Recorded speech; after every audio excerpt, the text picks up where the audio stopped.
Hello दोस्तों, स्वागत है आपका अपने यूट्यूब चैनल प्राइमरी ट्रीटमेंट पर। आज हम आपको ड्राइल एम सिरप के बारे में बताएंगे।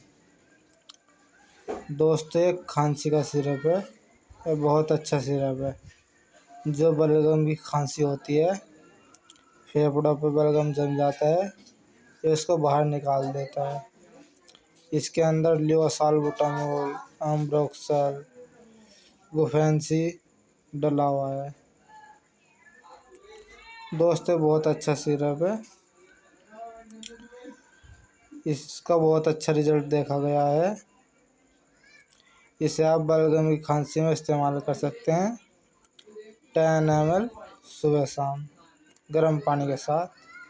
बाकी आप अपने डॉक्टर की सलाह के अनुसार इस्तेमाल कर सकते हैं। Thank you very much. दोस्तों, किसी भी मेडिसिन के बारे में जानने के लिए कमेंट बॉक्स में लिख सकते हैं। Thank you very much.